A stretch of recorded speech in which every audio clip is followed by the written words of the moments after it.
Allez, on attaque.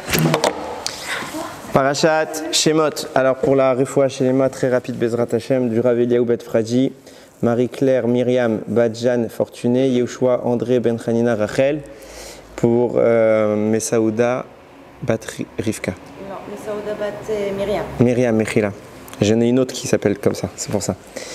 Et Jenny, pour le Zivougagout de Jenny Bat Étoile, de Rivka. Bat Mesaouda Bezrat Hashem. Et pour tous les soldats et les prisonniers encore qu'Hachem il les libère. Bezrat Hashem. Alors Parashat Shemot. On va parler d'un sujet qui n'est pas écrit. C'est assez intéressant. Donc rapidement, on a fini le premier livre, on entame le deuxième livre. Et l'exil commence. On oublie très rapidement tous les bienfaits que Yosef a pu procurer aux Égyptiens. Un nouveau roi, je le fais en simple, on ne va pas rentrer dans les détails, ce n'est pas mon propos, mais du moins un nouveau roi s'installe sur le trône et tout de suite il installe des décrets et le peuple est tout de suite asservi et commence l'exil jusqu'à la naissance de Moshe Rabbeinu. Va se passer dans cette paracha en réalité quasiment 210 ans d'un coup. Yosef meurt fin de la paracha dernière et Moshe arrive. Donc on est 210 ans après. Moshe va être exilé lui aussi, puisque Moshe, vous le savez, il va se cacher pendant un temps dans le palais du roi. Il va vivre chez Bika, la fille du roi. Et jusque-là, tout va bien, mais Moshe sait pertinemment qu'il est juif. Et Moshe aide autant qu'il le peut, les Bnei Israël qui sont en exil.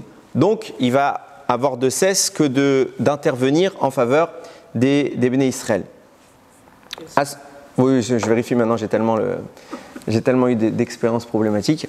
Bon, et Moshe va vivre un événement où il va être obligé d'intervenir pour sauver une vie. Vous connaissez cet événement où un juif se fait frapper et Moshe va tuer l'Égyptien qui était en train d'opprimer son frère.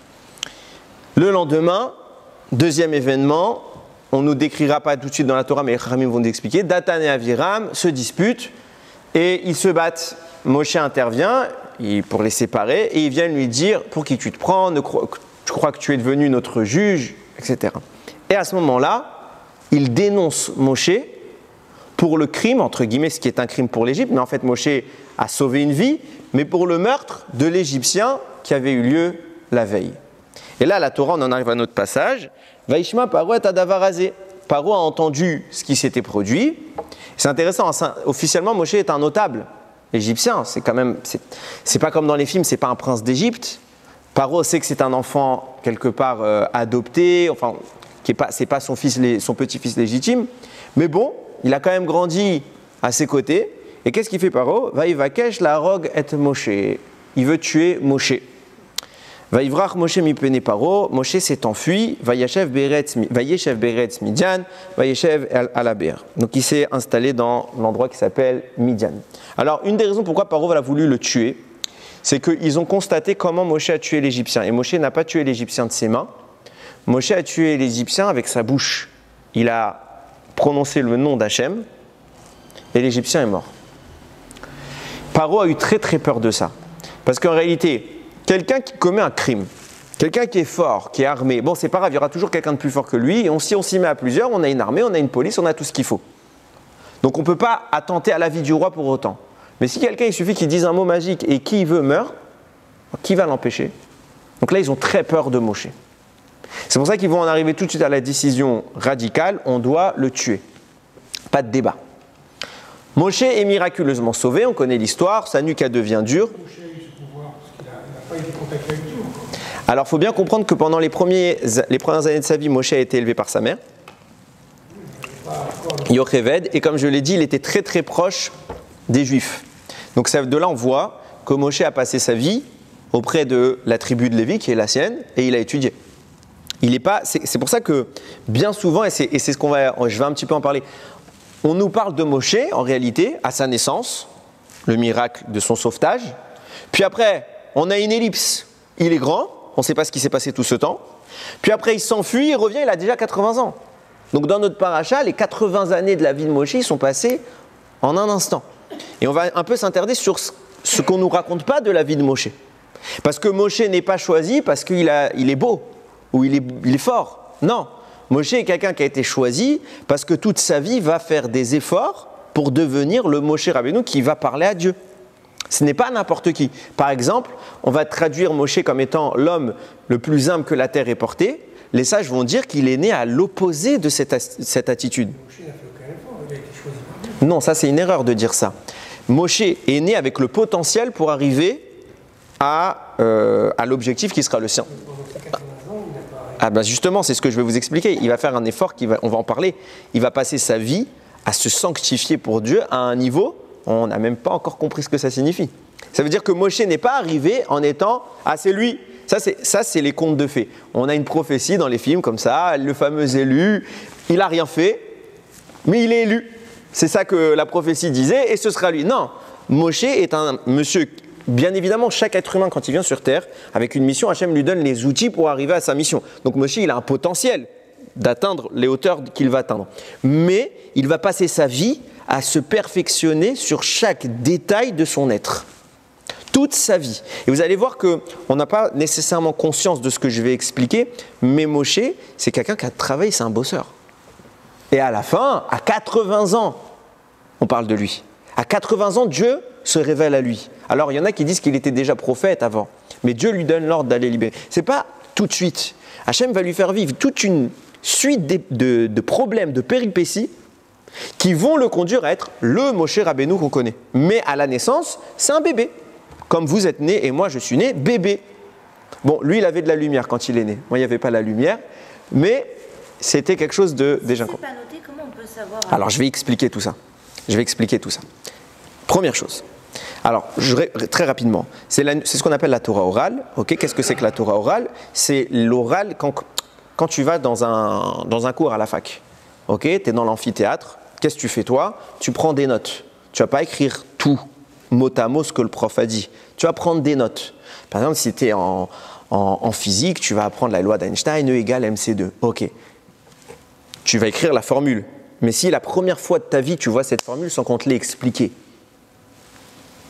tu vois des lettres et c'est tout. Tu ne sais pas ce qu'elle signifie. Mais pourquoi toi, quand tu vas écrire sur ta formule E égale mc2, tu sais que E c'est énergie, M c'est la masse, C c'est la célérité. Si tu ne l'avais pas su, tu n'aurais jamais pu écrire juste la formule, tu aurais dû tout écrire. Mais comme une fois on te l'a expliqué, tu as l'oral, tu as la technique, maintenant tu écris que la substance, que ce que tu ne dois pas oublier. Ça c'est la Torah écrite. Ce que je ne dois pas oublier, c'est la Torah écrite. Oralement, depuis Moshe Rabbeinu à qui Dieu a dicté toute la Torah écrite, il a accompagné tout ce récit. De toute façon, là je vais parler de la vie de Moshe, donc Moshe connaît sa vie.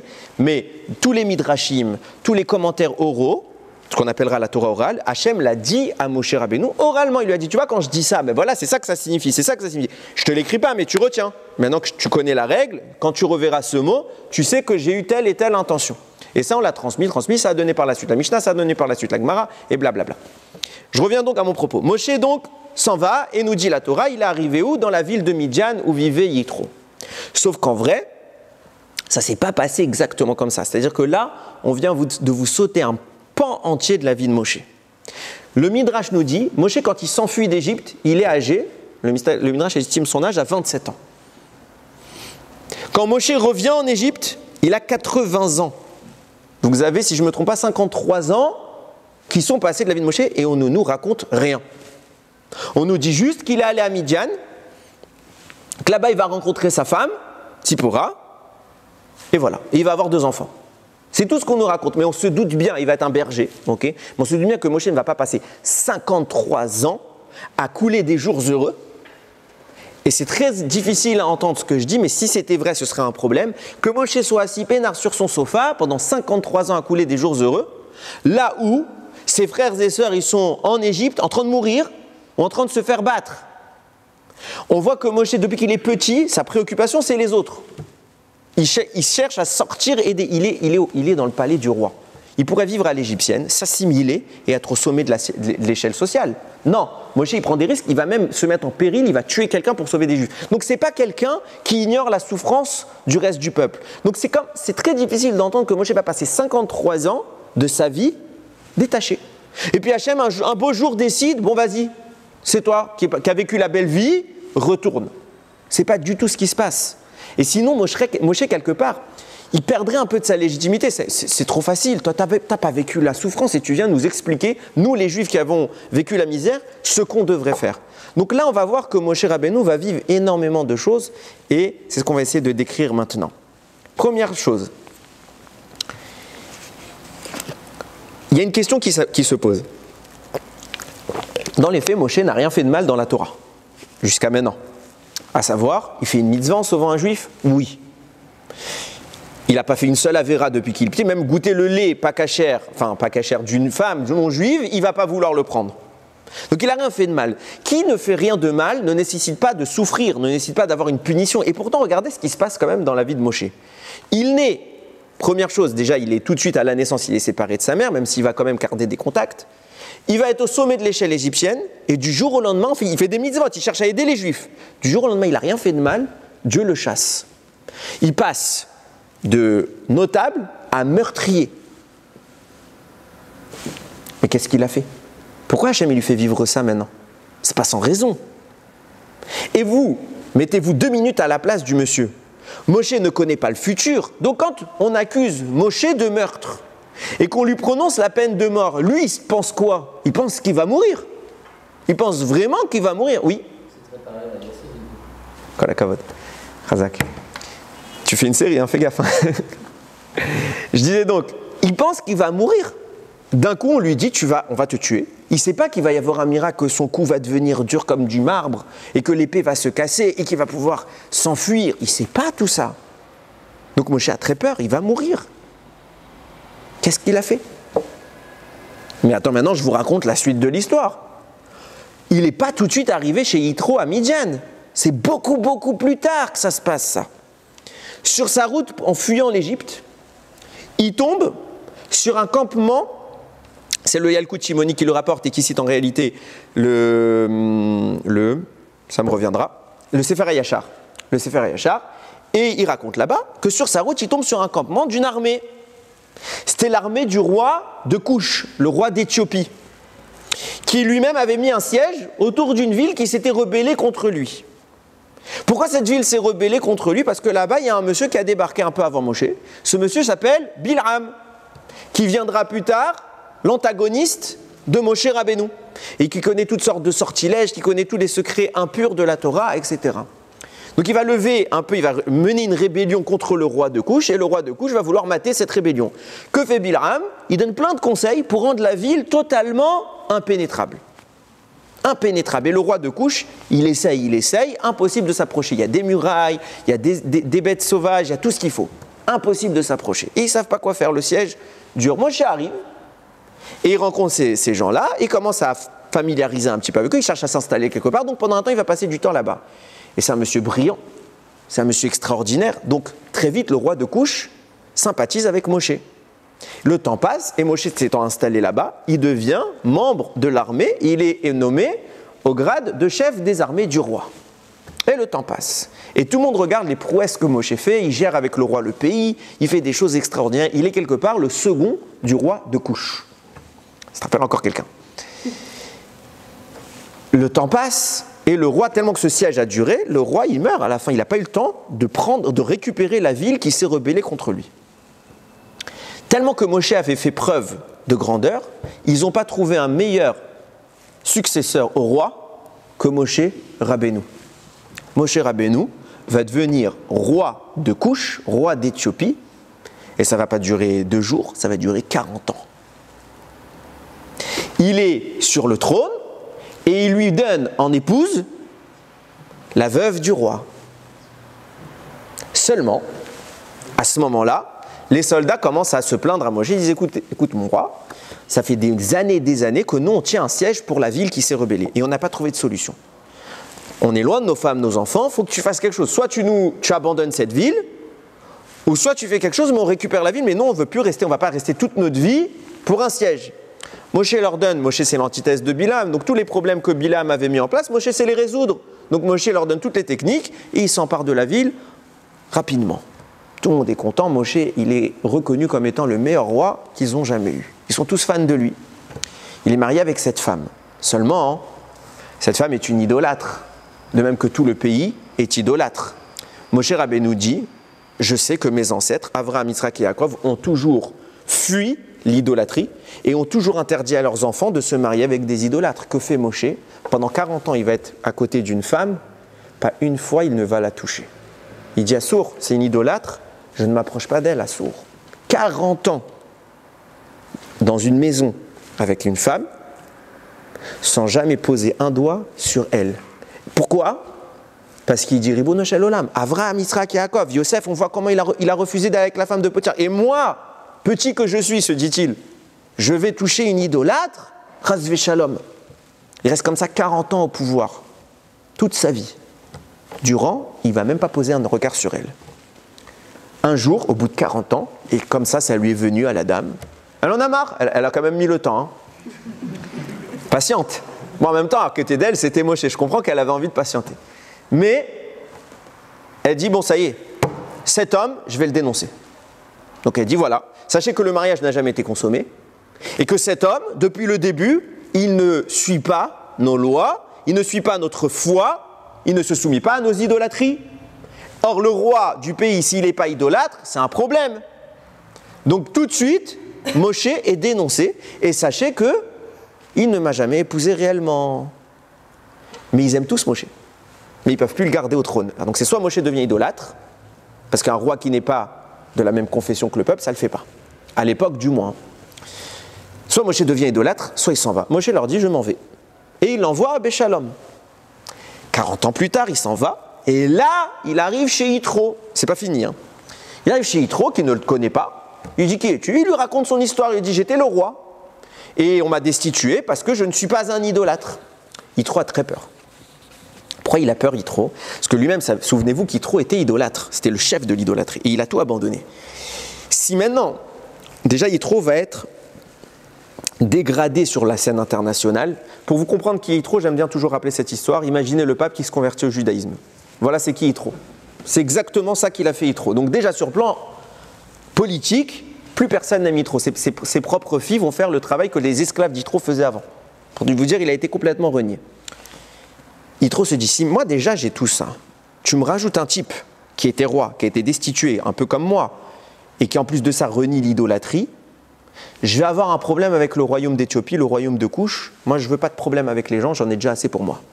Il dit, on va faire quoi? Il le jette en prison. Il jette Moshe Rabbeinu en prison, comme ça si un jour les gens de Couche demandent ce qu'il a fait, ceux de ce Moshe, parce qu'ils ne savaient pas est-ce que c'est vrai qu'ils l'ont envoyé en paix, etc. Donc il a peur.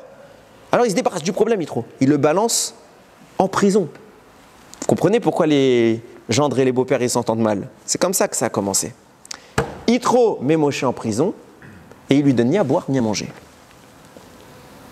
Tzipora, sa fille, à Yitro, elle comprend que ce monsieur il est spécial.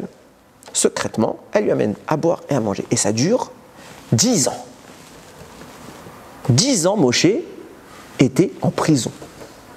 Pourquoi? Juste parce qu'il n'était pas idolâtre. Il n'a rien fait de mal. Rien du tout. On le met en prison. Au bout de 10 ans, Yitro dit, mais attends, on lui donne ni à boire, ni à manger, et il vit. Sa fille, elle lui dit quoi? Il dit, papa, tu sais, le Dieu des Juifs, il fait des miracles. Alors il dit, ah ouais, 10 ans de miracles, c'est peut-être dangereux pour moi de le laisser en prison. Si en effet Dieu le protège comme ça, c'est moi qui vais avoir des problèmes. Il le sort de prison. Qu'est-ce qui se passe à ce moment-là? Dans le jardin d'Yitro, il y a un rocher. C'est quoi ce rocher? Ce rocher, c'est un rocher qu'il a volé à Paro. Yitro, quand il était chez Paro, il a dérobé un rocher. Pourquoi? Parce que ce rocher, Paro lui-même l'avait volé à Yosef. Et c'était le bâton de Yaakov, qui était en même temps le bâton de Yitzhak, et avant le bâton d'Avraham, et avant le bâton de Shem, et avant le bâton de Noach, et avant le bâton de Adam Arishon. Et entre les deux, il y a eu Metouchélar. Ce bâton-là, c'est le bâton qui sort du Gan Eden, et qu'il a été planté par Yosef dans une pierre. Et personne n'arrive à s'approcher de ce bâton, personne n'arrive à retirer le bâton. Et oui, on nous a volé cette histoire d'Excalibur. Exactement, on nous l'a volé. Elle est là-bas et Yitro l'a dérobée, mais lui-même il n'arrive pas à enlever. Moshe arrive, il voit un beau bâton. Il fait, ah, un bâton. Il prend le bâton, sans problème, il le détache et il se balade avec. Et là Yitro lui dit, j'ai une fille à marier. Tout de suite, j'ai une fille à marier. Et là, Moshe va se marier avec Tzipora. Ils vont avoir 2 enfants, ça ne va pas être très long puisqu'il ne reste que 3 ans. Tout ça, puisque Moshe il a fait 40 ans roi de Couche, 10 ans prison. Et 53 ans, au bout de 53 ans, il retourne en Égypte. Donc il va se fonder sa famille en 3 ans. Il va travailler avec Yitro et il va faire 2 enfants avec Tzipora. C'est une belle histoire. Il a fait quoi, le type? Pendant 40 ans, il est roi.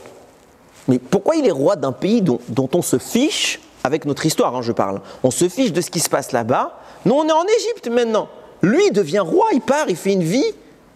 Et encore une fois, je repose ma question. Vous croyez qu'il est resté peinard, assis sur son canapé, il dit, bon, ça y est, je suis le roi, amenez la viande, amenez les fruits, amenez le vin et tout va bien? Non, c'est Moshe Rabbeinu, il n'aurait pas pu être élu en tant que représentant du peuple juif. Qu'est-ce qui se passe tout ce temps? Pourquoi Hachem, il l'envoie là-bas?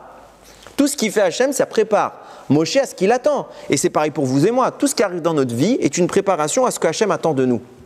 Alors, on ne comprend pas toujours le plan, mais lui, il en a un. On est confiant que lui, il en a un. On comprendra après 120 ans sans doute.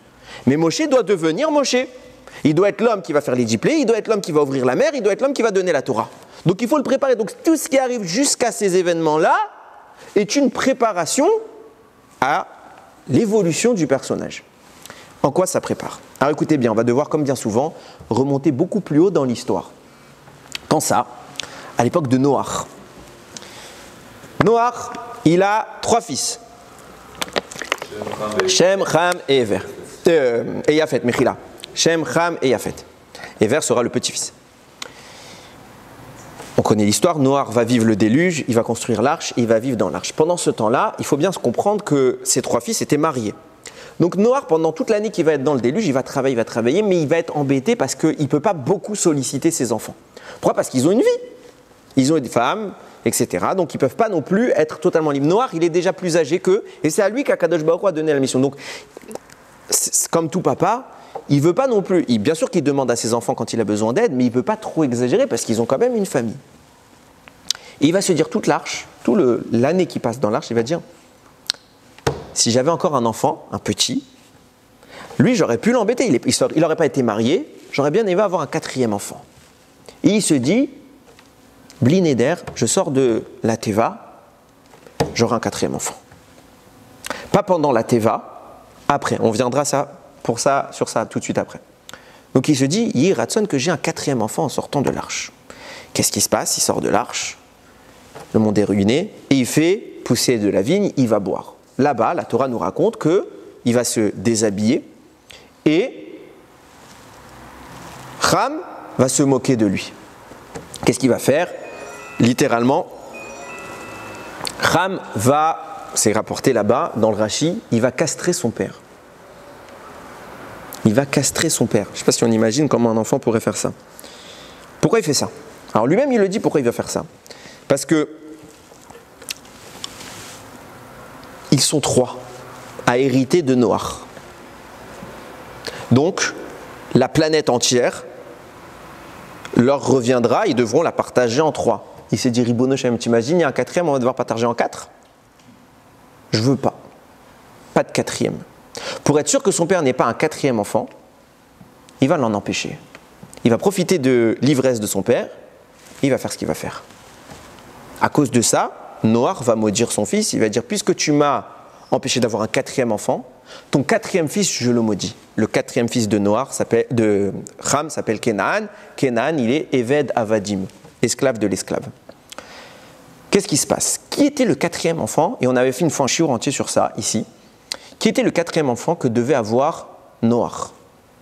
Réponse, le Mégalé Amoukot rapporte que quand on nous parle de la parashat Noach, au début, Noach, il est appelé Ish Tzadik, un homme juste. Ça, c'est avant l'arche, avant la Teva. Une fois que la Teva est terminée, il sort, il est appelé, quand il va faire le moment où il va planter la vigne, il est appelé Ish Adama, un homme de la terre. Première fois, tu l'appelles Tzadik, après un simple Ish Adama. Qu'est-ce qui a changé de l'un à l'autre? Nous disent Chachamim, Noach disposait en lui de la Neshama de Moshe Rabbeinu. Il y a plein de preuves à ça, je ne vais pas refaire tout le shiur, vous pouvez le voir. C'était sur Parashat Bo l'année dernière. Il y a tout un développement intéressant. Il disposait de la Neshama de Moshe Rabbeinu. Quand il va recevoir l'ordre de construire la Teva, sa mission réelle en réalité c'était de prier pour sauver le monde. pour qu'Hachem ne détruise pas le monde. Et là, nous dit Rachamim, c'est le Mégalé de Tsefounot qui écrit ça, il dit, Moshe, il a ce pouvoir d'annuler le décret, mais il ne va pas réussir parce qu'il est quelque part mélangé avec Noach. C'est une Neshama qui est incorporée dans celle de Noach, et il n'est pas totalement libre d'agir, il est quelque part bridé par Noach. Donc il ne va pas pouvoir sauver le monde. Qu'est-ce que la Neshama demande? Elle dit, Hachem, laisse-moi agir indépendamment de lui. C'est pour ça qu'au sortir de la Teva, la Neshama de Moshe, c'est pour ça que Noach s'appelait Ish Tzadik, parce qu'il y avait Moshe en lui, elle se défait, elle s'éloigne, et Noach devient un simple Isha Adama. Pourquoi elle se détache de Noach? Parce que Noach a pour projet d'avoir un 4e enfant. Qui aurait été ce 4e enfant? Moshe. Et c'est intéressant, si vous regardez les 4 fils qu'aurait eu Noach, Shem, Cham, Yafet, Moshe. Troisième initial, ça fait Mashiach. Le 4e, c'est Moshe, et il aurait dû conduire à la dimension messianique. Et que fait Cham? Il empêche cette venue-là. Il bloque Moshe. Donc, Cham se présente comme étant le bloqueur de l'existence de Moshe. C'est ce qui est Merakev. Il l'empêche. Moshe va donc devoir, pour exprimer son plein potentiel, quand il va vraiment émerger sur Terre, des siècles plus tard, il va devoir se confronter à l'entité qui s'appelle Cham, à la force du mal qu'il a utilisée pour bloquer sa venue. Quelle est cette force du mal? Nous dit Rachamim, c'est là que je l'ai dit tout à l'heure. Regardez déjà, Cham va avoir combien d'enfants? 4. Je vais vous les lire. Ouvnei Cham, voici les enfants de Cham, c'est écrit dans Parashat Noach à la fin. Cush, qui sera l'ancêtre du royaume de Cush, où Moshe était roi, le royaume d'Éthiopie. Mitzraïm, l'ancêtre de Mitzraïm. Phut, on en parlera plus tard, on le met entre parenthèses. Et Kénan. Ces 4-là sont les successeurs de Cham. D'où ils viennent? Nous disent Rachamim. Et je vous l'ai dit tout à l'heure, Moshe n'a pas voulu avoir, Noach n'a pas voulu avoir d'enfant pendant qu'il était dans la Teva. Pourquoi? Parce qu'il ne pouvait pas. Principe de base qui est évoqué dans la Gemara Masechet Ta'anit, en moment de famine, en moment de guerre, en moment de disette, en moment de problème dans le monde, séparation conjugale. C'est pas normal que le monde soit en misère et que toi tu vives ta vie heureux. Alors tu t'associes. Alors on parle quand c'est sur une période limitée. À titre d'exemple, c'est ce qu'a voulu faire Amram, le papa de Moshe. Il s'est séparé du Réved. Vous connaissez l'histoire. Ils se sont séparés disant, tout le monde souffre, nous les Lévis, on ne souffre pas. Alors on va se séparer de nos femmes au moins parce que les autres souffrent, on n'a pas le droit de rester avec nos femmes. Sauf que Myriam va lui dire, papa, c'est bien ce que tu dis, tu as raison. Si ça dure 1 mois, si ça dure 2 mois, si ça dure 1 an, 2 ans. Mais là, ça dure 86 ans à partir de maintenant. Donc si vous faites plus d'enfants pendant 86 ans, vous êtes pire que parents parce qu'il n'y aura plus d'enfants du tout. Donc exceptionnellement, même si les gens souffrent, il faut bien qu'on puisse peupler et assurer une succession. Donc c'est une exception à la règle, on a eu le droit. Mais, de façon générale, dans le cas par exemple du déluge, Noach et ses enfants sont interdits de s'unir avec leurs femmes. Et c'est Hachem qui le leur dit explicitement. Il y en a un qui s'en fiche. Cham, il ne va pas tenir au Yetzerara de Harayot, au Yetzerara de la débauche, et il va s'unir avec sa femme pendant l'année qui est dans la Teva. Nous disent Chachamim, Cham, c'est Gilou Yarayot, la débauche, puisqu'il n'arrive pas à tenir face à ses pulsions. Nous dit comme ça le Be'er Maïm Chaim. Il dit puisque Cham, il va instiguer, et d'ailleurs, c'est ce qui va lui permettre de ne pas être gêné de voir son père nu et de faire ce qu'il va lui faire. Il y a même un avis, je le dis entre parenthèses, qui dit qu'en plus de l'avoir castré, il l'a violé. Son propre père. C'est pour vous dire le niveau de débauche de Cham. Il l'a pas tué. Comment? Pourquoi Hachem, il l'a fait rentrer? Libre arbitre. Libre arbitre. Mais il l'a pas fait rentrer les autres. Il a pas fait. Non, eux, ils ont tous été sauvés par le mérite de Noach. Pareil. Esav est un rachat, Hachem ne le tue pas. Libre arbitre. Tu seras jugé après 120 ans, toute ta vie, tu as le temps de faire tchouva. S'il y avait eu des témoins, s'il y avait eu un procès, etc., c'est un autre cas. Mais il n'y a pas eu. Donc Hachem, il a fait les choses comme ça. Cham va ouvrir la porte au monde à la force de la débauche. C'est pour ça que nous dit le Be'er Maïm Chamim, ces descendants, ces 4 descendants-là, sont des pays versés dans la débauche. C'est tellement vrai que je vous recite les 4 descendants. Premier que je ne vais pas essayer dans l'ordre. Mitzraïm, Mitzrayim, il est appelé Ervat Haaretz, la nudité du monde. La Torah dit comme ça. Ce pays est appelé Ervat Haaretz, la nudité du monde, parce que ce sont des débauchés. Deuxième chose, Canaan, même problème que Mitzrayim. Pourquoi? Parce que quand on arrive en Eretz Israël, juste avant la conquête, Hachem il dit ce que vous faisiez en Égypte et ce que font les gens de Canaan, je vous l'interdis. Chachamim vont dire les mêmes actes qui se faisaient en Égypte se faisaient à Canaan, des débauchés. Nous dit le prix de Tzadik, Couche, c'est l'aîné des quatre. En tant qu'aîné, c'est celui qui a aspiré le plus de clipotes, d'impureté de son père. Donc lui, c'est ce qu'il appelle le bgam abrit. Le défaut, l'imperfection sur la brite. Couche. Et celui dont on parlera le moins, et on va revenir, on va vraiment en parler, je vous rassure, c'est Fout. Fout, il disparaît de l'histoire. Il n'y a pas de nation qui... Les trois autres vont créer une nation, et Couche, Mitzrayim, Canaan, on a une nation, on a un pays. Fout, il disparaît. Même dans la liste des descendants de Noach, il y a Fout, tout seul. On ne voit pas qu'il a de fils, petits-fils, rien. Alors que tous les autres, ils ont Blainara. Lui, rien. Et on va venir expliquer par la suite pourquoi. Donc, ça nous explique pourquoi. Ce que je voulais vous dire, c'est qu'il y a maintenant Ham qui se subdivise en 4 entités, ses enfants qui seront 4 endroits de débauche. Puisque Moshe est l'antithèse de cela, pourquoi c'est l'antithèse de cela? Parce que Moshe a été bloqué par Ham. Pour pouvoir exprimer son plein potentiel, il faut qu'il annule l'effet de Ham dans le monde. Donc Moshe va devoir se confronter à ces 4 entités. C'est pour ça que nous dit le Mégalé Amukot, Moshe va vivre 120 ans, ce qui fait 3 fois 40 ans. 40 premières années de sa vie, il va se consacrer à détruire l'impureté de la débauche de Mitzrayim. 40 années suivantes de sa vie, il va se consacrer à détruire l'impureté de la débauche de Couche. Et 40 années suivantes de sa vie, il va vivre dans le désert. Et c'est là-bas qu'il va détruire l'autre enfant que je vous ai parlé tout à l'heure, Fout. Comment? Et Canaan. Ça la note. Nous dit le Mégalé Amukot, Moshe il a prié à Kadosh Baruch Hu, il a dit tu m'as laissé détruire 1, 2 et 3, maintenant il reste le 4e.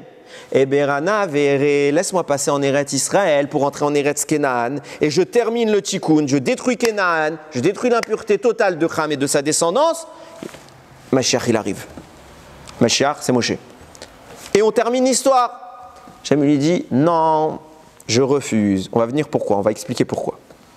Mais Moshe va vivre donc 4 fois ce tikkun, enfin 3 fois il va réussir et une fois il ne va pas avoir le temps d'entrer. Seul problème, c'est que le même Rav qui nous dit ça, qui s'appelle Mégalé Amukot, enfin qui est le livre qui s'appelle Mégalé Amukot, il se contredit. Parce que dans un autre passage, il va expliquer autre chose. J'introduis. C'est un peu la suite logique du shiur de la semaine dernière, mais en bref, parce que je ne vais pas épiloguer dessus. La Gemara, Maseret Baba Kama. Maseret Baba Kama, c'est toutes les lois des dommages qu'on peut se faire les uns les autres, ou notre propriété, qui va faire à quelqu'un d'autre. Elle commence comme ça en disant, premier mot, Arba Avot Nezikim. Il y a 4, enfin non, c'est pas le premier, c'est pas le... Si, c'est les premiers mots, Mechila. Arba Avot, c'est le premier père avec Mechila. Arba Avot Nezikim. Il y a 4 types de dommages qui existent. Ashor, Abor, Amavre, Ve'aever. Le shor, le taureau, donc ça veut dire mon animal qui va aller commettre un dommage. Le bor, l'obstacle, le puits ou toute forme d'obstacle. Le maverier, c'est un débat. Il y en a qui vont dire c'est l'homme, l'humain. Il y en a qui vont dire c'est l'animal qui va endommager, mais pas pour blesser, mais plutôt pour profiter. Par exemple, il va manger ma récolte. Il ne voulait pas blesser, il ne voulait pas détruire, il voulait juste manger. Et enfin, le évraire, c'est le feu. 4 types de dommages. Ok? 4 manières de faire du mal à quelqu'un d'autre. Vient le Zohar. Et il dit, ça, d'où ça vient? Pourquoi il existe 4 potentiels de blesser, de détruire dans le monde? D'où ça vient? Ça vient que dans le ciel, on avait expliqué la semaine dernière, Ze leumadze asa Elokim, aussi bien que Dieu a fait quelque chose dans le bien, il l'a fait dans le mal. On sait que le trône d'Hachem est représenté par 4 entités positives, 4 effigies. Et bien de même, il y a le trône du mal qui a 4 entités négatives. On avait parlé de ces 4 entités négatives, mais maintenant ça c'était la source de ces entités. Maintenant, de même qu'il y a une source, il faut qu'elle s'exprime dans le monde. Ok? Qu'il y ait un vecteur qui vienne attaquer. Ces 4 vecteurs qui viennent attaquer, on les dit tous les soirs avant de commencer Arvit. Parce que c'est le moment, la nuit arrive, c'est le moment où les forces du mal se renforcent, Et donc ces 4 entités viennent agresser le monde. C'est pour ça que vous commencez à vite en disant Veu rachum yichaper avon velo yashrit verbal ashivapo velo yikalchamato. Ça veut dire quoi? Il y a 4 forces. C'est quoi ces forces? C'est le avon, mashrit, af, chema. Avon c'est la faute, mashrit c'est le destructeur, af c'est la colère, chema c'est le kourou, c'est une colère exacerbée. C'est pour ça que nous on commence le soir en disant Veu rachum yichaper avon. Toi Hachem, tu es miséricordieux, tu vas pardonner la faute. Velo yashrit verbal et ashivapo. Tu ne vas pas être un mashrit pour détruire le mashrit. Velo yair kol chamato. Tu vas empêcher le chema, le kourou. J'en ai sauté un. Velo yashrit verbal et ashivapo. Il ne va pas laisser se grandir sa colère. Velo yair kol chamato. Il ne va pas éveiller son kourou. Les 4 forces du mal à l'entrée de la nuit, puisqu'elles arrivent. Nous on commence, on dit molo, molo, molo, molo. Ok, ça c'est l'entité spirituelle. Ces 4 forces du mal, comment elles peuvent nous agresser? Par les 4 moyens qu'on vient de parler ici. La Gemara vient nous dire il y a 4 manières de blesser quelqu'un. Répète les 4 manières, on a dit, manger sur l'autre. Donc, première chose, le taureau, donc l'animal, ma propriété animale qui va blesser une autre. L'homme, certains vont dire le profit, mais d'autres vont dire l'homme, on va rester sur le plus simple. L'homme, un homme qui blesse un autre homme. L'obstacle, c'est plus vivant. Ce n'est pas quelque chose de vivant, mais c'est quelque chose qui est statique sur le sol et que les gens vont à l'encontre de l'obstacle. Mais c'est moi qui l'ai laissé là, donc je crée un dommage latent. Et le feu, qui là je vais perdre le contrôle du feu, il va se répandre et blesser. Ces 4 dimensions-là sont exposées dans la Gemara comme étant en réalité, c'est le Zohar qui l'explique comme ça la Gemara, c'est en réalité l'expression physique des 4 entités. À l'inverse, puisqu'il y a 4 côtés positifs, eh bien, vous trouverez dans la Gemara, pour ceux qui ont étudié la Gemara, qu'il y a 4 shomrim. C'est quoi les shomrim? C'est ceux qui protègent en réalité le trône d'Akadosh Baruch Hu. C'est pour ça que la Gemara parlera de 4 shomrim. Et je ne vais pas rentrer dans ces sures, je l'ai déjà fait il y a longtemps. Revenons. J'ai juste introduit 4 types de dommages pour 4 forces du mal. Nous dit le même Rav, qui a dit qu'il y avait les 4 enfants de Noach, de Ham, et que Moshe va s'occuper des 3 premiers, il va mourir avant. Il dit non. Cette fois, il dit autre chose. Il dit le premier dommage, de même qu'il y a 4 forces du mal, les 4 enfants de Noir de Ham, je vais y arriver, vont symboliser ces dommages-là. Il dit le premier niveau, Bor, qui s'en est occupé?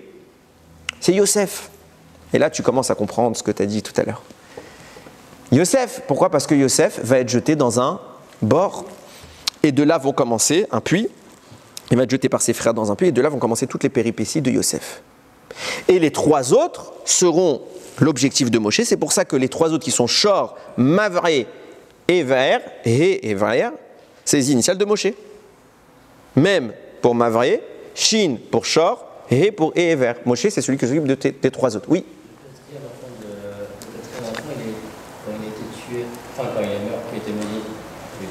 Il n'est pas mort.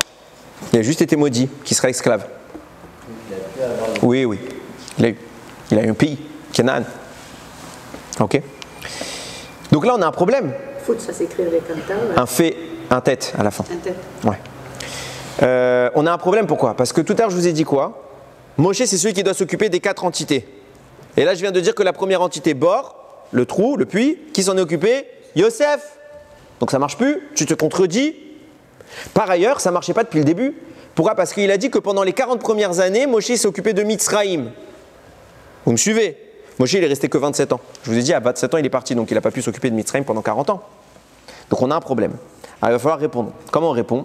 Rappel, viens, il y a le coup de Réouveni, pardon. Et il explique, sachez comment Yosef s'est occupé de ces 40 années de destruction de la force du mal pendant qu'il est un Mitzraïm. C'est lui qui s'occupait de la débauche de Mitzraïm. Qu'est-ce qu'il a fait? Déjà, il faut savoir qu'on a toujours à notre esprit que Yosef était vice-roi d'Égypte. Mais ça, c'était pendant un temps. Mais après, Paro est mort. Et nous dit le Yaakut Réveni, pendant 40 ans, Yosef était roi d'Égypte. Mamash. Pendant 40 ans, il va s'occuper de détruire toute la débauche qu'il y a en Égypte. Comment il va faire? Il va leur faire la Brit Mila, chose qu'il avait déjà fait. Il va entraîner les Égyptiens à faire la Brit Mila. Et lui, pendant tout ce temps-là, tout ce temps qui va précéder son accès au trône, qu'est-ce qu'il va devoir vivre? Il va devoir vivre chez Potiphar, chez une femme qui sans cesse va le tenter. Et qu'est-ce qu'il va faire pendant tout ce temps-là? Pas une fois, il ne va céder. Il va lui-même s'éloigner de la débauche pour se préparer, pour ensuite être mashpia, pour quelque part influencer toute la population et permettre de créer un environnement pur pour l'arrivée des Bnei Israël. Pendant 210 ans, les Bnei Israël vont vivre en Égypte sans jamais se mélanger et sans jamais céder à la débauche. Comme on atteste les parachutes qui vont suivre, on va recenser les Juifs et on va nous dire les Mishperotam, les Vet Avotam. Ils sont restés toujours en famille. Ils ne se sont jamais mélangés avec les Égyptiens. Jamais un Égyptien n'a été avec une Juive. Une fois, il y a eu. C'était un viol. Un viol d'un Égyptien sur une Juive. Mais jamais une Juive n'est allée avec un Égyptien, jamais un Juif n'est allé avec une Égyptienne. Grâce à qui on a eu ce Kohar-là? Grâce à Yosef qui, pendant tout ce temps où il était roi, il s'est opposé à Mitzraïm, le fils de Ham. Oui. Pourquoi on dit que... il était avant Mechila. Juste, il a levé un moment. On avait parlé de toute l'histoire de tous les puits qu'il y a eu déjà dans l'histoire. Ouais. C'est relié à cette histoire avec celle-là de Moshe, etc. Pas que je sache. Peut-être, mais je ne sais pas tout. Mechila, à vous. Pourquoi dans la Haggadah on dit qu'ils sont arrivés à un degré naturel? Malgré tout, ils n'ont pas succombé à la débauche, mais ils ont succombé à l'idolâtrie. La débauche entre eux? La débauche tout court. Ils n'ont pas fait la débauche, mais ils ont succombé à l'idolâtrie. Ils n'ont pas pu prier, ils n'ont pas pu étudier, ils n'ont pas pu faire Shabbat. Donc forcément, ça détruit tout l'aspect spirituel d'un peuple. Avoir gardé leur nom, leur langue. Ils ont gardé, c'est les seules choses qu'ils ont réussi à maintenir. Regardez bien. Maintenant, on revient à ce que je vous disais. Évidemment, vous avez noté que Yosef va avoir une influence décisive. D'ailleurs, il y en a qui disent que c'est... J'ai pas retrouvé le Mécor, mais je l'ai lu. Vous pouvez me faire confiance, j'invente pas des choses. Il y en a qui disent que c'est une des raisons pour lesquelles Yosef n'a pas voulu être enterré en Israël. Yosef, il avait le pouvoir d'être enterré en Israël, de même que Yaakov a été enterré en Israël à sa mort, il a très bien pu dire « je vais être enterré en Israël ».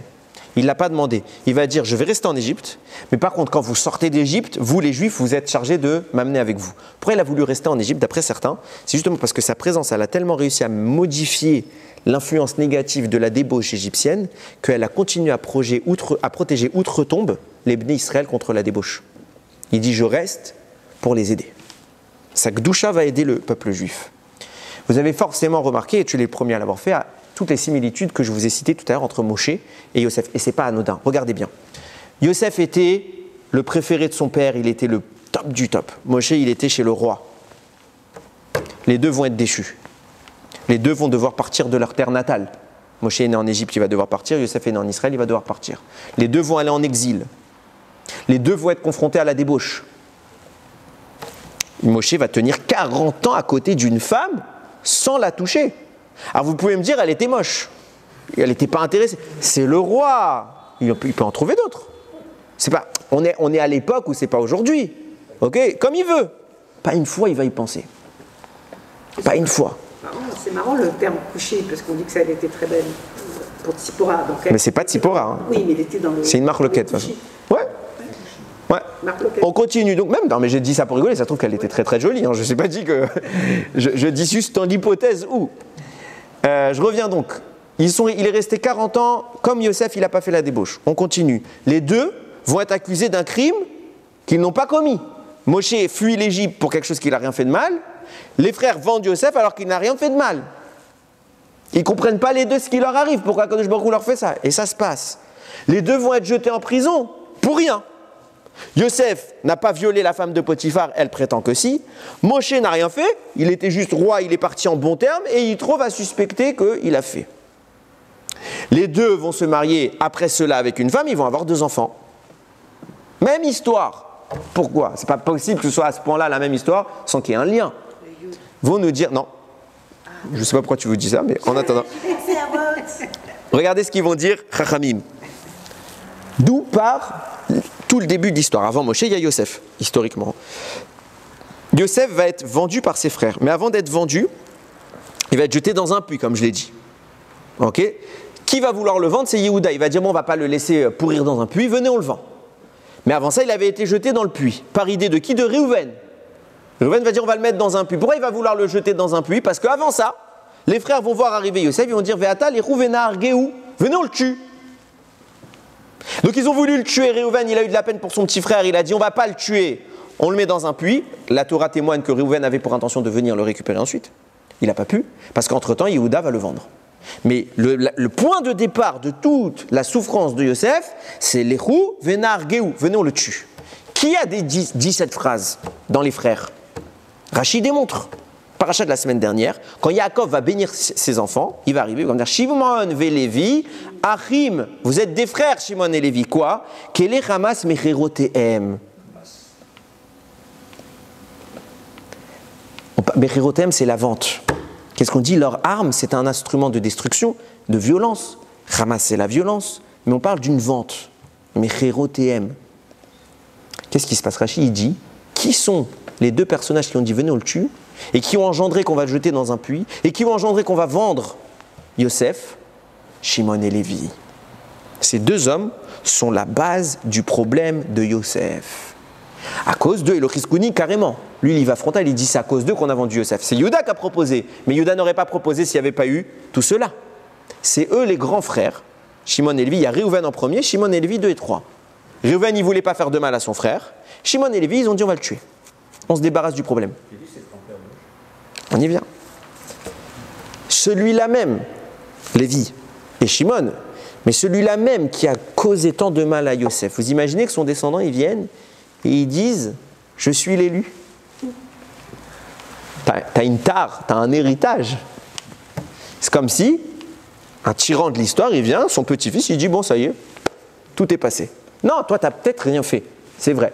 Mais on endosse une responsabilité, on doit réparer. Qu'est-ce qu'il fait à Kadosh Baruch où il dit puisque c'est chez Lévi qui aura le Mashiach, enfin pas le Mashiach, mais le libérateur, le Goël.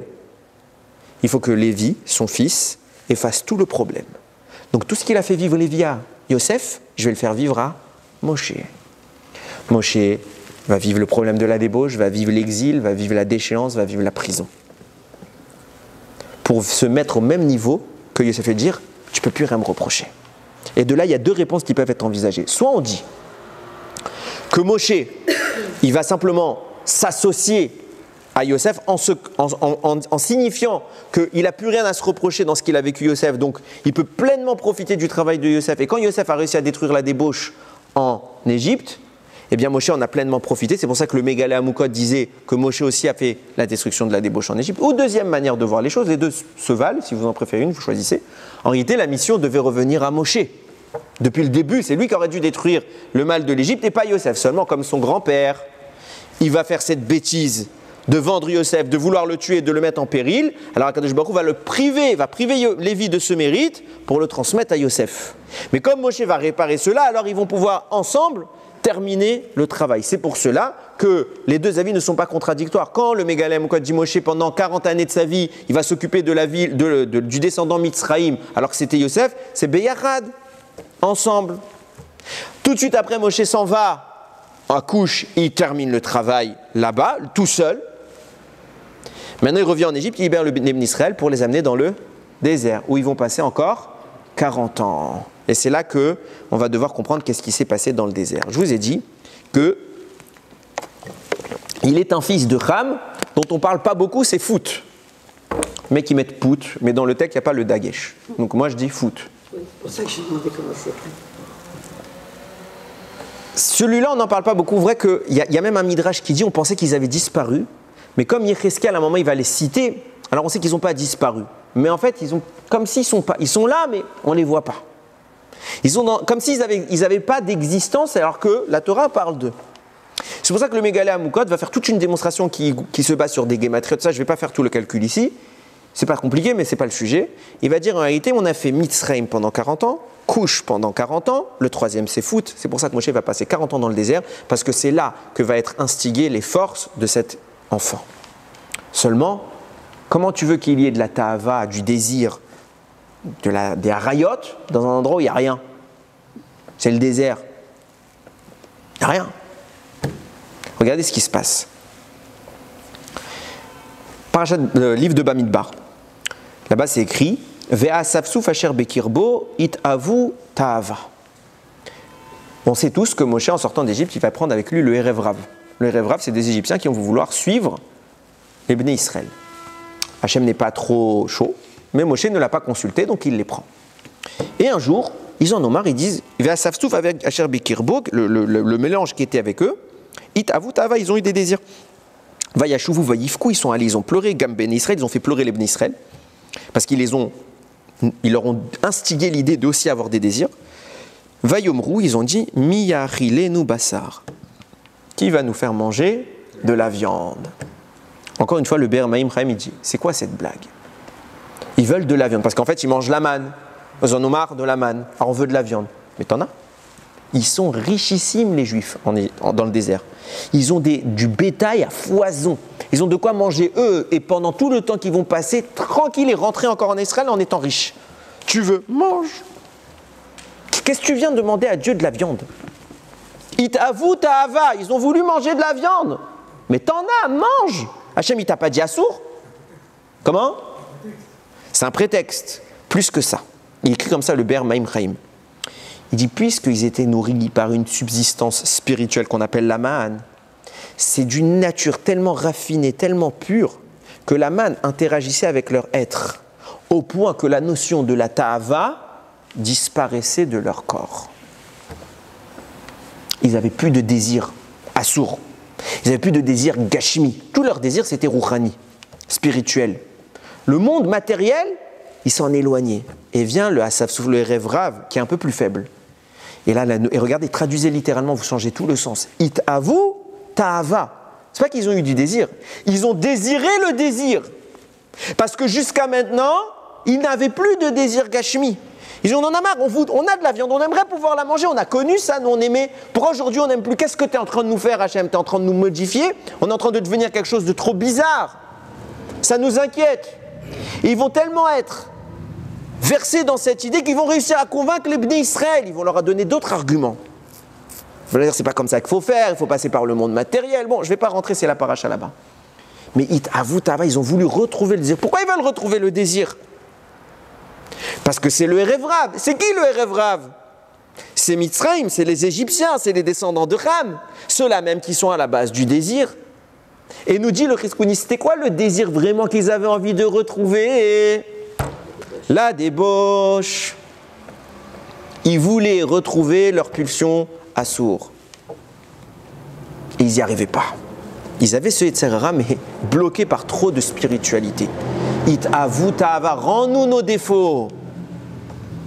Pourquoi Moshe il a pris ces gens-là? Exactement pour ce que je viens de vous dire.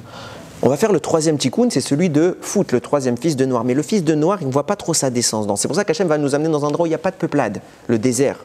Mais comment tu veux détruire un Yetzer Hara s'il n'a pas un moyen de s'exprimer? Un Yetzer Hara, s'il ne peut pas m'attaquer, il ne me concerne pas.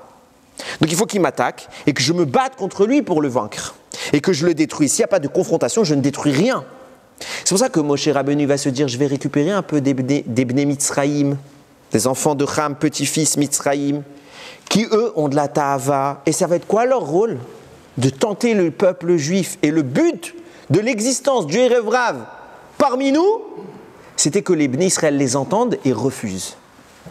Vous voulez des tavot? Non, on n'en veut pas. Vous voulez la dévoche? Nous aussi on veut, mais on dit non. Et nous disent Rahamim, l'immense majorité des problèmes qu'on va avoir dans le désert, que Moshe va avoir à traiter, sont instigués par qui? Erev Rav. Il y a quelques-uns que ce n'est pas eux. Mais l'immense majorité, c'est eux. Pourquoi? Parce que Moshe les a pris pour ça. Il faut qu'on ait un Yetzer Hara. Si je n'ai pas de Yetzer Hara, quel combat je fais? Qu'est-ce qui se passe? Je fais quoi? Je suis là, je regarde le temps, je suis assis et j'attends que ça se passe?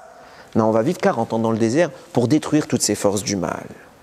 Et bien, au Hachem, Moshe va tenir le coup. C'est pour ça que vous trouverez que Moshe est l'homme qui finalement va carrément se séparer de sa propre femme, celle avec qui il avait le droit d'aller. Il va se séparer parce qu'il va arriver à un niveau de raffinement où le désir, il va l'annihiler. Vous comprenez comment Moshe est devenu Moshe? Qu'est-ce qui se passe à la fin de sa vie? Je conclue avec ça. Vient nous dire le Gaon de Vilna. On avait 4 entités, j'ai dit. Kush, Mitzrayim, Fout. Moshe va faire 120 ans, il va s'en occuper. Il en reste une, Kenan, il va dire Eberana, et laisse-moi monter en Eretz Israël. Vient nous dire le Gaon de Vilna, qu'est-ce qui s'est passé? Pourquoi Moshe n'est pas rentré en Eretz Israël? Moshe Rabbeinu, on sait que l'histoire du monde est de 6000 ans. Moshe va vivre 120 ans. Et le Gaon de Vilna écrit que Moshe Rabbeinu, c'est la trouma du monde. Qu'est-ce que c'est que la trouma? Quand on a une récolte, on doit faire un prélèvement pour les Kohanim. On doit sanctifier cette partie-là pour les Kohanim. La Torah ne donne pas de mesure quantitative. Il n'y a pas de quantité. Vous donnez ce que vous voulez. C'est au Chachamim d'évaluer la quantité. Les Chachamim vont donner 3 mesures. Il y a les gros radins. Ils donneront un 60e de leur récolte. Il y a les moyens. Ils donneront un 50e de la récolte. Et il y a les gens qui donnent Béchefa. Ils vont donner un 40e de la récolte. Vient nous dire le Gaon de Vilna, sur la globalité du monde, sur l'histoire du monde, le monde est la grande récolte. Akadosh Baruch Hu va sanctifier une trouma. C'est qui la trouma du monde? C'est Moshe Rabbeinu. C'est pour ça que Moshe Rabbeinu, il va vivre 1/50e de 6000 ans. 120 ans, c'est 1/50e de 6000 ans. Il est la trouma que Dieu a prélevée dans l'histoire. C'est pour ça que l'homme le plus saint de l'histoire, c'est Moshe Rabbeinu, parce qu'il a été sanctifié par la démarche dont on vient de parler. Seulement vient nous poser le Gaon de Vilna, il pose une question, il dit, mais si je fais le calcul Moshe, 120 ans sur 6000 ans, c'est 1/50e. Donc c'est la trouma moyenne. C'est pas la trouma 1/40e pour les gens qui sont gentils et généreux. Pourquoi tu n'as pas pris la trouma généreuse et tu fais vivre Moshe 150 ans plutôt que 120 ans? Il dit c'était prévu comme ça. Qu'est-ce qu'il va faire Moshe? Il va faire la fameuse faute où il va frapper le rocher. Et puisqu'il va faire la faute où il va frapper le rocher, Hachem va lui retirer 30 ans de vie. Et à cause de ça, il ne rentre pas en Kénaan. Et à cause de ça, Moshe ne termine pas le tikkun de la débauche. On voit qu'Hachem il lui a dit tu ne pourras pas terminer le tikkun de la débauche. Au moment même où Hachem punit Moshe parce qu'il a frappé le bâton, qu'est-ce qu'il dit? Hachem el Moshe vel Aaron. Hachem il parle à Moshe et Aaron, il leur dit Yaran loeman tembi. Moi je vous avais dit de parler au rocher, vous avez frappé. Donc vous n'avez pas eu confiance à ma parole à moi que je vous avais dit juste de parler, vous avez frappé. Où vous n'avez pas eu confiance? Les Agdisheni, les aînés béné Israël. De me sanctifier aux yeux des béné Israël. La reine notaviou et takalazé. Je ne vous laisse pas rentrer. Les Agdisheni, pourquoi tu parles de sanctification de Dieu? Parce qu'il a frappé, c'est pas un miracle s'il frappe? C'est aussi un miracle. Donc où est la sanctification? Que ce soit la parole, que ce soit un miracle, le bâton qui frappe, c'est un miracle. Tout le monde aurait dit ouais, c'est extraordinaire. Qui s'est pas dit c'est extraordinaire? Il n'y a que Dieu qui s'est dit que c'est pas extraordinaire. Pourquoi tu dis tu m'as pas sanctifié? Bien sûr, j'ai fait un miracle. Qu'est-ce que tu veux? Il lui parle à lui. Rashi nous dit parachat Kedoshim, Kedoshim Tiyu, soyez saints, qui kadosh ani, parce que moi je suis saint. Rashi là-bas il dit à chaque fois qu'on parle de la sainteté, on parle de Giloui Arayot. Pour être saint, il faut se séparer de la débauche. Quand Moshe il vient à Kadosh Baruch Hu, il lui dit tu m'as pas léak disheni, tu m'as pas sanctifié. Et ça veut dire quoi? Tu aurais dû terminer toute la sanctification en détruisant Giloui Arayot, la débauche. Tu as fait Mitzrayim, tu as fait Couche, tu as fait Foot, il te restait Kénaan. Tu m'as pas sanctifié. Tu rentres pas en Kénaan, tu termines pas le travail. Parce que tu n'as pas écouté ma parole. Je t'ai dit parle. Et tu n'as pas parlé. Et c'était tout ce que je te demandais. Cette dernière épreuve, pour arriver à un niveau tellement haut, où tu pouvais entrer en Israël, tu pouvais détruire définitivement les clipotes de la débauche, tu pouvais être Mashiach. Moshe entré, c'était la fin de l'histoire. Mashiach, il était tout de suite là. Il a loupé ce coche. Vous comprenez peut-être, pour ceux qui connaissent cette période qu'on est en train de vivre, qui s'appelle la période Shovavim. C'est quoi Shovavim? C'est les initiales des parachiotes qu'on est en train de vivre. Shemot, Vaera, Sho, Bet pour Bo, Bet encore pour Béchalar, Yitro, Mishpatim. Et il y aura, si on est dans une année avec 2 Hadar, il y a encore les 2 suivantes, Tetzavé et Trouma Tetzavé. C'est quoi cette période? C'est une période où Chachamim nous ont dévoilé que c'est le moment le plus propice de l'année pour réparer toutes les fautes qu'on ait pu faire dans notre vie concernant la débauche. Et quand je dis dans notre vie, je parle même dans nos vies d'avant. Sachez que le Harizal, qui n'a jamais fait une bêtise sur ce niveau-là, faisait Shovavim. Pas pour lui, parce que dans ses autres vies, peut-être qu'il avait des défauts à réparer. Il dit peut-être que ta Neshama elle a fait des bêtises avant. Shovavim, ça répare. Pourquoi Shovavim, c'est cette période? Pourquoi période quand on commence Shemot, on nous dit ça y est, tu peux réparer tout ce qui est en rapport avec la débauche? Très simple, parce que tout le début de Shemot, c'est quoi? C'est le début du tikkun de Cham, qui a instigé la débauche depuis le début de l'histoire. Donc on va détruire Mitzrayim, on va détruire en même temps Couche dans notre paracha, on va détruire Foot dans le désert, et on se dirige maintenant vers Kénaan. Toute cette période-là du récit de la fin de l'exil, c'est le moment où on détruit la clipa de la débauche. C'est pour ça que Ramim nous dit qu'il faut se renforcer pendant cette période plus que toute l'année sur tous ces défauts-là. Alors quoi? Qu'est-ce qu'on a fait dans notre vie comme bêtise? Chacun sait ce qu'il a fait dans sa vie comme bêtise. Homme comme femme. Tu dois le faire chaque année, tu peux le faire qu'une fois. Toute ta vie, tu le fais. Parce que Harizal, il l'a fait quoi? Il l'a fait alors qu'il n'a rien fait. Il n'avait rien à se reprocher. Peut-être dans notre vie, tu fais, ça veut dire quoi? Alors c'est vrai que dans la définition propre de cette période, normalement il faut faire des jeûnes. On n'est pas tous capables de faire des jeûnes. Alors, Aïkar, avant de commencer les jeûnes, les réparations profondes, les tikkuns, etc., viens déjà, on arrête les bêtises. Parce que si tu répares mais tu recasses, t'es débile. Viens, on arrête les bêtises. Comment on arrête les bêtises? On fait une introspection. On se dit, Ribono Shel Olam, Moshe, 40 ans, il a été capable de rester à côté d'une femme, même la regarder, il n'a pas regardé. Et nous? Les femmes, elles peuvent se dire également, combien de personnes vont trébucher en me regardant? Et il n'y a pas de gêne à dire qu'il y a même sur la tsniout un effort à faire. Chacun à son niveau. Je suis la chas v'shem, je ne juge personne. Je suis bourré de défauts. Moi, le premier, il faut que je fasse shovavim. Mais, chacun à son niveau, il se pose la question, Ribono Shel Olam, certes, on a des ta'avot, mais ce n'est pas ce que tu veux de nous. Toi, tu veux qu'on les ait, comme on est avec le Erev Rav, et qu'on leur dise non. Alors peut-être qu'on peut arriver, nous aussi, de temps en temps, à se rappeler qu'Akadosh Baruch Hu, il attend des choses de nous. Et même si c'est dur, et je le précise, si vous regardez c'est quoi la halachot sur ce sujet, le regard, la pensée, c'est assour. Le contact, on n'en parle même pas. Ça, c'est assour. Ça, c'est assour. Alors juste, je sais que je parais pour un extrémiste. Quand je dis ça, les gens qui n'ont pas l'habitude disent « Ah, il exagère, on peut faire la bise. Ça fait quoi si on met une petite tape sur l'épaule ?» Je ne suis pas Hachem, moi. C'est pas moi qui décide ce qui est bien, ce qui n'est pas bien. Hachem, il a dit des choses. Après, il y a deux manières de vivre la vie. Soit je vis en me disant « Je décide de ce qui est bien ou mal », comme toutes les Umat HaOlam le font, mais leur vertu, elle est très bancale. Quand ça les arrange, on peut tout faire. C'est mal, dans l'absolu, sauf quand il y a un intérêt. Les guerres, c'est mal, sauf quand c'est eux. Si c'est Israël qui fait une guerre, c'est très mal. Mais si c'est l'Amérique qui attraque pour prendre le pétrole à l'Irak, c'est très bien. Il n'y a aucun problème. Si c'est eux qui envoient une bombe nucléaire pour détruire deux villes, aucun problème. Les civils, c'est qui? Aucun problème. Donc, soit tu as ta manière de vivre, ce qu'on appelle avoir des mœurs, comment on appelle ça? Moi, j'ai des principes, on dit. Des principes. Mais dès que le principe, il est dépassé par la nécessité, il n'y a plus de principe. Il n'y a plus de principe. Soit tu dis, il y a quelque chose qui dépasse les principes. Il y a celui qui a créé les principes et qui sait ce qui est bon et mauvais. Mais lui, il outrepasse toutes les frontières. Et c'est pas quand ça m'arrange, quand ça ne mange pas. Hachem, il est tout le temps là. Et rappelez-vous, bien sûr que le Yetzer Hara, il est agréable. Il est bon. Combien on aime faire du Lachon Hara? Combien la débauche, elle attire les gens? Combien toutes ces choses-là? C'est bien sûr que c'est agréable. Mais il y a quelque chose de tellement plus grand. C'est de tomber amoureux d'Akadosh Baruch Hu. Quand tu aimes ta femme, tu la trompes pas. Et tu ne regardes pas les autres femmes. Si tu aimes Hachem, tout ce qui t'interdit de regarder, tu ne le regardes pas.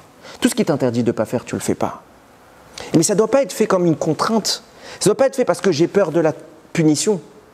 Ça doit être fait parce que je l'aime. Et que ce que je m'engage à faire pour lui, c'est tellement plus grand, tellement plus doux, que le reste, même si c'est attractif, je me rends bien compte que ça n'en vaut pas la peine. Alors il résonne qu'on ait toujours les kochot, chacun à son niveau, chacun avec sa tentation de repousser et de se dire, certes, ça a l'air bien, mais j'ai tellement mieux derrière. Baruch Adonai Leolam, Amen ve Amen. Tu le fais,